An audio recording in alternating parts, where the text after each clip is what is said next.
부처님 오신 날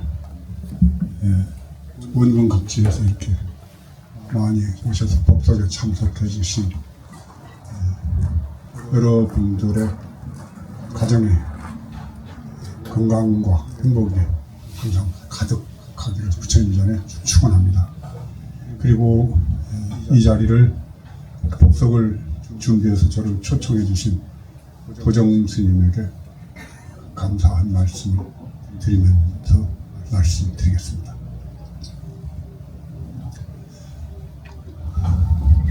많은 분들이 오셨고 제가 아는 분들도 몇 분 계시는데 여기 김근수 교수님은 옛날에 신부님이 되기 위해서 신학 공부를 하셨고 또 얼마 전에 선종하신 프란치스코 교황님 계셨던 아르헨티나에서 같이 그분이 모시고 공부를 했던 걸로 제가 알고 있습니다. 김근수 교수님도 오셨는데 신학을 공부하시고 카톨릭에서는 아주 대단히 훌륭한 분으로, 그리고 일반적인 신부님들은 가차에 오는 것조차도 싫어하는 저하고 똑같은 카톨릭 비판하는 그런 교수님입니다. 여기로 오셨거든요. 신부님이 어떻게 오셨는지 모르겠어요. 억지로 오신 건지 저 얼굴을 보러 오신 건지. 여기 오실 때 혹시 오기 싫은데 억지로 오신 분 흔들어 보시죠. 없죠? 오고 싶어서 오셨죠? 근데 여기로 오겠다고 결정을 내린 건 누군가요? 여러분들이죠? 여러분들 본인들이 결정을 내렸고 선택을 해서 여기로 오셨죠. 여같이 모든 결정은 여러분들이 하는 겁니다. 김근수 교수님도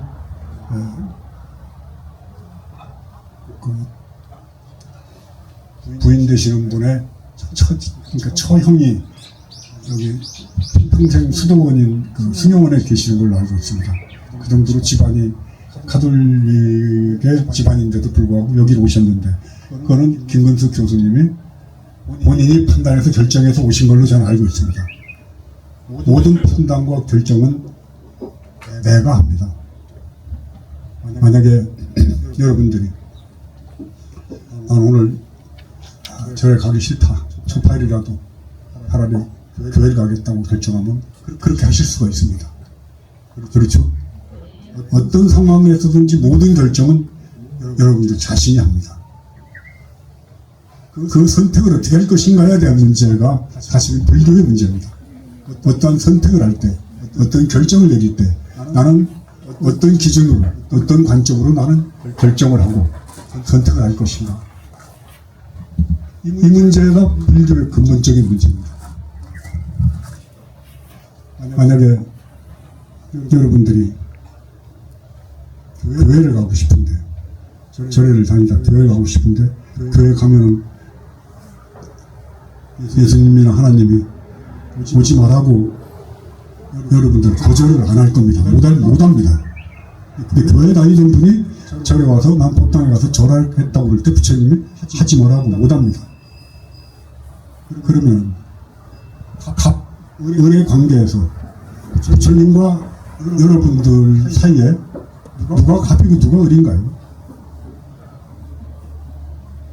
내가 을입니다. 내가 갑입니다. 부처님이 을이 됩니다. 우리는 부처님을 버릴 수가 있지만 부처님은 우리를 버릴 수가 없어요. 우리는 선택을 할 수 있는데 부처님은 우리를 선택을 할 수가 없습니다. 내가 갑이죠. 그렇지 않은가요? 모든 결정은 제가 합니다.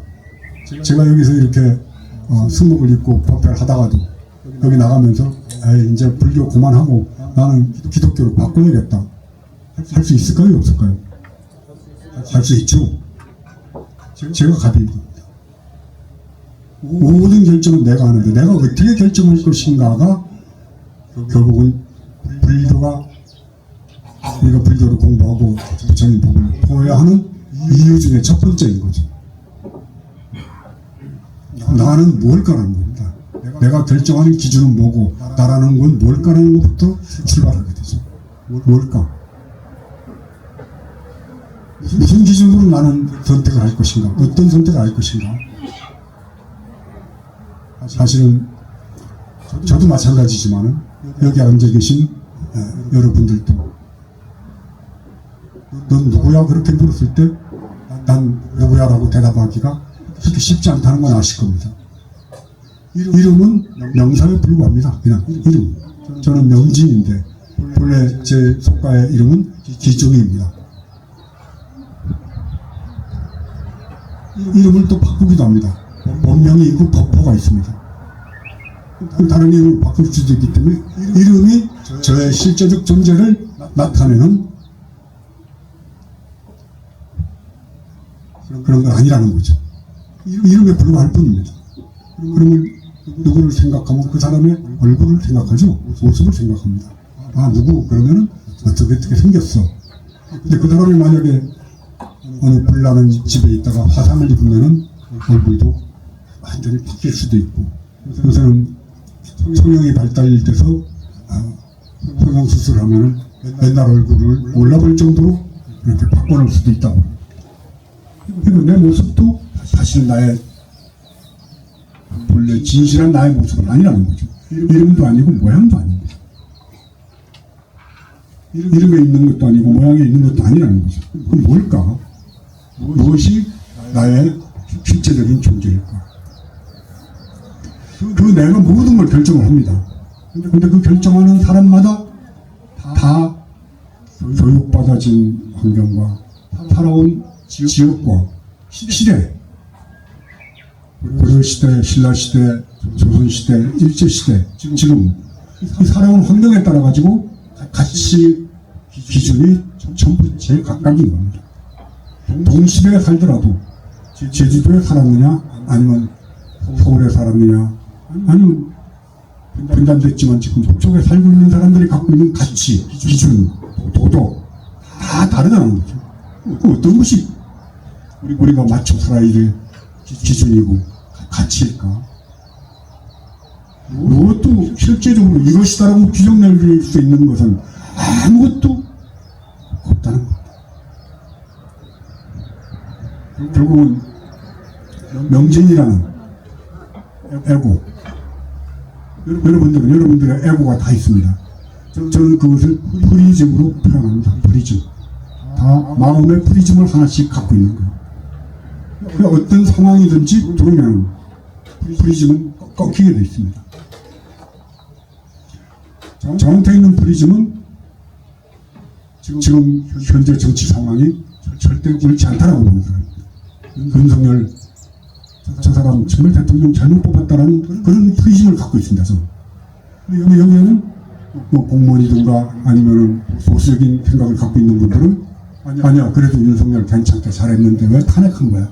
이런 프리즘을 갖고 있을 거라는 거죠. 대한민국의 30%는 윤석열을 지지하는 프리즘이 형성이 되어 있는 거. 그 어떤 게 옳을까요? 그래서 우리는 수행을 통해서 어떻게 하면은 올바로 세상을 보는 눈을 갖게 될 것인가. 어떻게 하면 우리는 내가 갖고 있는 주관적 경험에 의해서 형성된 프리즘을 빼내고 참으로 공정한 모습으로 세상을 보는 안목을 가질 것인가. 그리고 그것은 지혜를 터득하는 겁니다. 그 문제에 집착해서 그 문제에 매몰이되어서 내 생각이 옳다라는 고집스러움으로 세상을 보는 게 아니라 두루 살펴서 가장 올바른 방법으로 세상을 볼 수 있는 눈을 갖게 만드는 겁니다. 그때 가서 불교를 선택하든지 가톨릭을 선택하든지 아니면은 무슨 대신을 선택하든지 아니면 아무 종교를 선택 안 할 수도 있습니다. 그 선택의 자유가 나한테 있다는 겁니다. 누가 억지로 날 끌고 가는 게 아니라. 그래서 부처님께서 말씀하실 때 지옥도 제 발로 천당도 제 발로 간다고 했습니다. 다 내 발로 갑니다. 누가 나를 지옥으로 보내고 누가 나를 천당으로 보내는 게 아니라 내가 알아서 스스로 나의 발걸음으로 지옥도 가고 천당도 간다는 거죠. 중국의 마조 선사가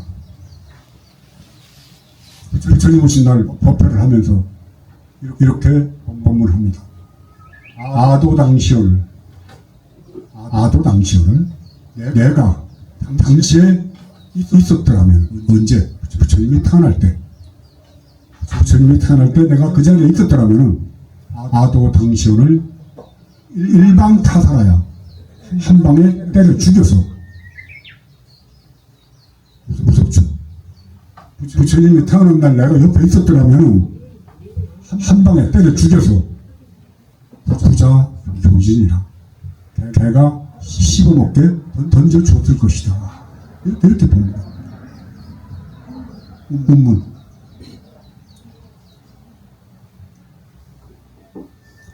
무서운 본문을 했습니다. 18년 저같이 법상에서 수많은 사람이 모인 신도들 앞에서 내가 부처님 태어날 때 바로 옆에 있었더라면 한 방에 때려 죽여서 개가 씹어먹게 던져 줬을 것이다. 이게 할 소리입니까? 부처님의 제자가 운문종이라는 종파를 하나 세웠던 분입니다. 임재종, 조계종, 여러 종파가 있는데 그 중에 한 종파를 세웠던 운문종의 조사입니다. 전국 온 천지가 다 운문에 대해서 손가락질하고 욕을 했습니다. 그러다가 가장 비판에 앞섰던 율사였던 갑자기 생각이 안 나는 그 스님이 공부를 하다가 깨달았습니다. 깨닫고 난 다음에 운문을 펴가기를, 운문 이전에도 부처님을 이렇게까지 찬탄한 사람은 없었고 운문 이후에도 부처님을 이렇게 찬탄할 사람은 나오지 않을 것이라고 얘기를 했습니다. 그렇죠. 어느 누가 부처님 태어나신 날 초파일날 법문하면서 내가 태어날 때 옆에 있었더라면 한 방에 때려 죽여서 개가 씹어먹게 던져줄 것이라고 그런 무지막지한 법문을 할 수가 있겠습니까? 그것을 운문 이전에도 인문 이후에도 부처님 세존의 탄생을 이렇게 축하하는 사람은 없었을 것이라고. 이게 불교입니다.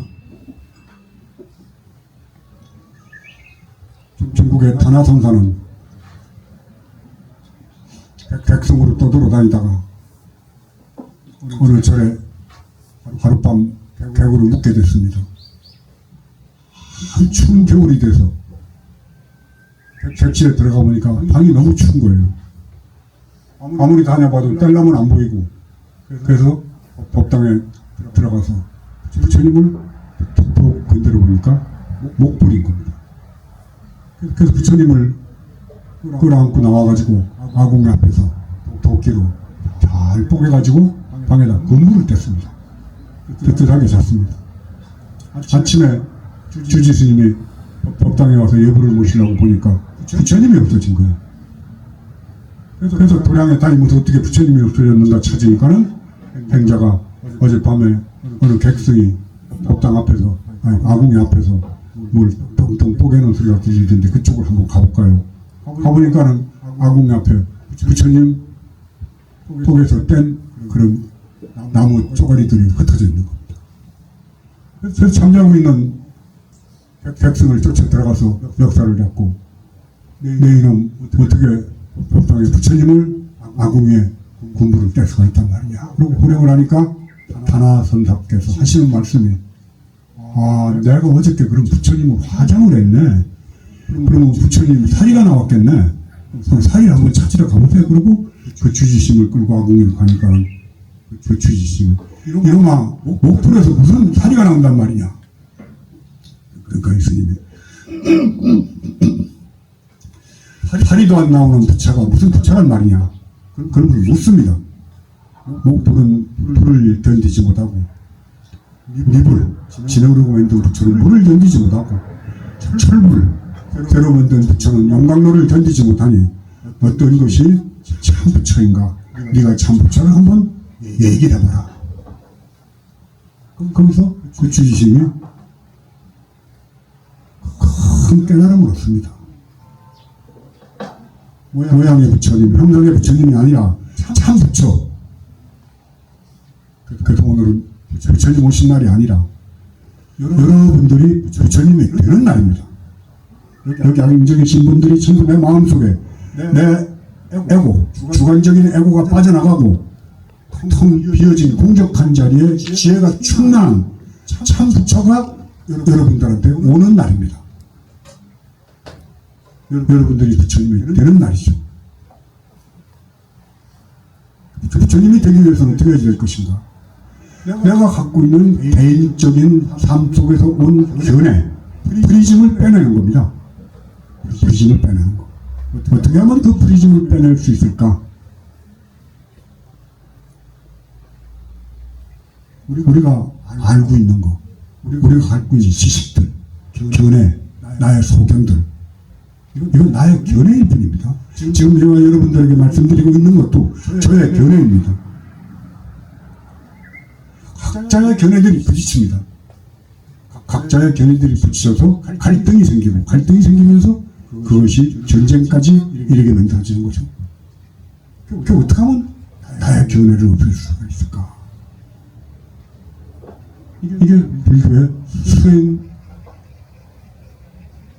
부지런한 자기 수행을 통해서 내가 갖고 있는 견해, 나의 견해는 불교식으로 얘기하면 업이 됩니다.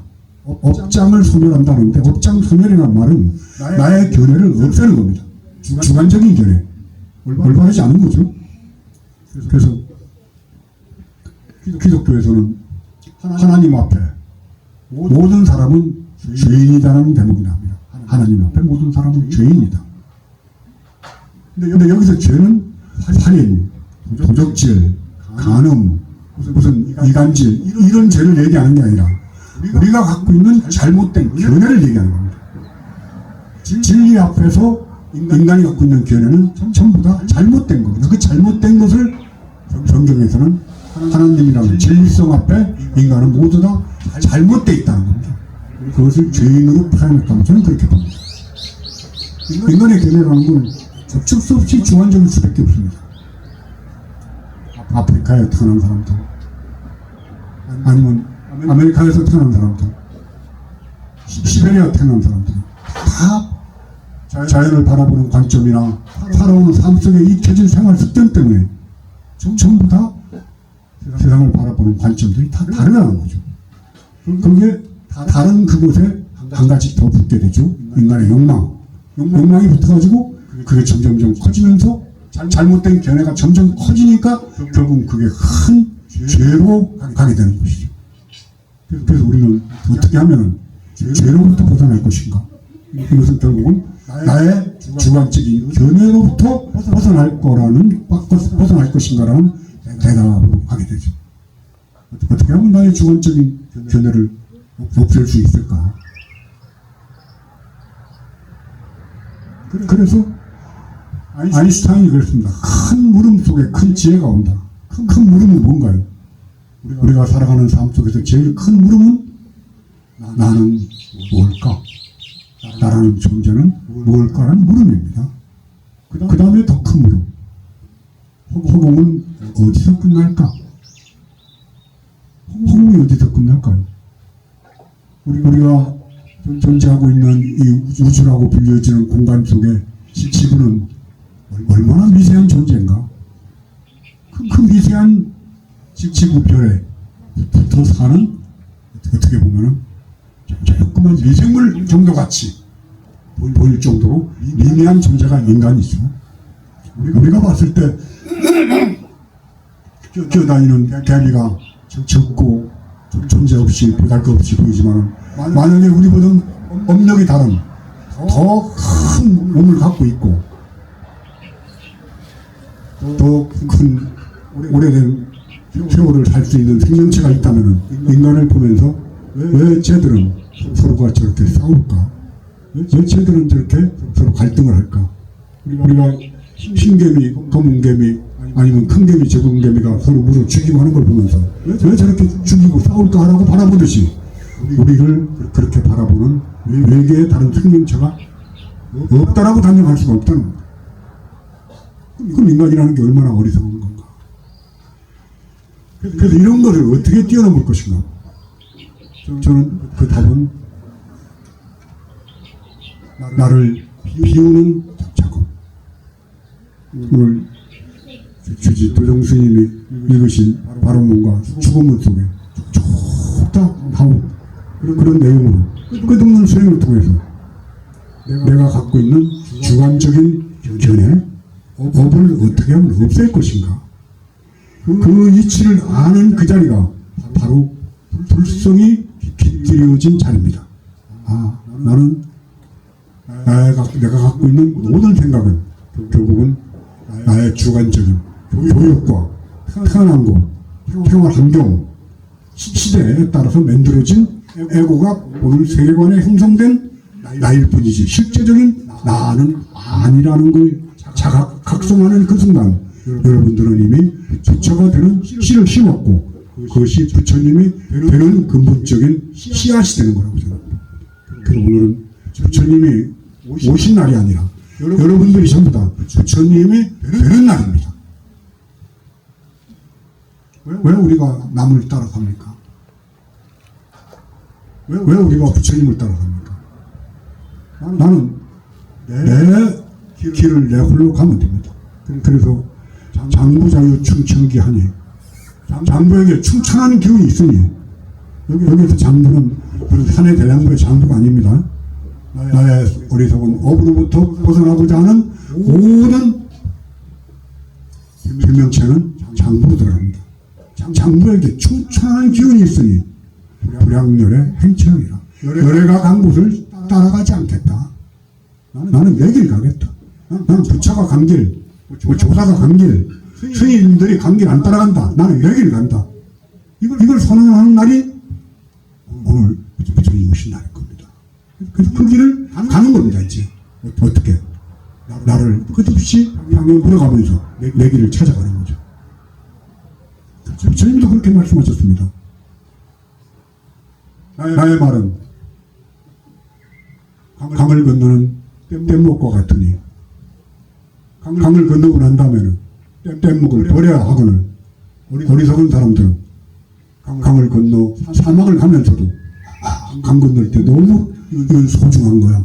그래서 사막을 갈 때도 뗏목을 지고 가는 사람들이 있는데 알아나 그것이 옳다고 생각하느냐. 알아니 스님 그거 옳지 않습니다. 부처님한테 대답을 합니다. 당신이 한 말도 버려야 할 뗏목에 비유를 했습니다. 이것이 불교입니다. 부처님을 믿고 부처님의 의지에서 복을 받고 부처님한테 빌어서 우리를 이루고자 하는 게 아니라 내가 내 길을 가기 위해서 나의 눈을 뜨고 나의 길을 확실하게 정해서 가기 위한 길을 가는 것이 불교의 근본적인 가르침인 거죠. 저는 우리 도영스님도 저와 뜻을 같이 하다 조계종에서 공권정지 징계를 5년이죠? 3년, 5년 두 번 받았어요. 두 번이나 받았어요. 두 번이나 받았다가 소송을 통해서 성적이 회복이 됐는데 저는 최적이 돼가지고 아직도 성적이 없습니다. 그래서 부처님 오신 날이 되면은 작년 부처님 오신 날에는 오라는 데도 없고 갈 데도 없고 그래서 아침에 새벽에 일어나서 제 숙소가 대관령입니다. 그 대관령에서 4시에 일어나서 5mm 수트를 입고 경포대 바다에 가서 바다에 들어가가지고 헤엄을 쳐서 경포대 가면은 바위가 바다에 두 군데가 있죠. 오리바위가 있고 심리바위가 있고. 경포대 안 가보셨나요? 경포대 가면은 오리바위가 있고 심리바위가 있습니다.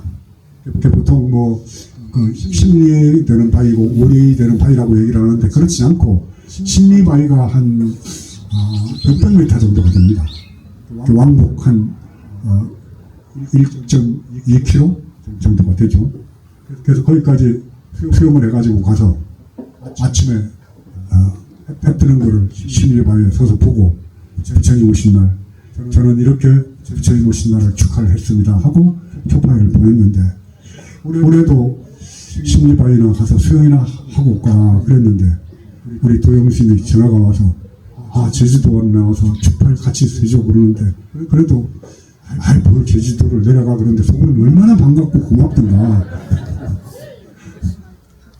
그래서 오늘 이렇게 제주도까지 와가지고 여러 불자님들 그리고 불자가 아니더라도 이 법회에 참석하신 여러분들과 함께 초파회를 이렇게 보내게 돼서 저는 제 살아가는 삶 속에 가장 기쁘고 아주 보람 있는 그런 부처님 오신 날 행사를 하는 것 같습니다.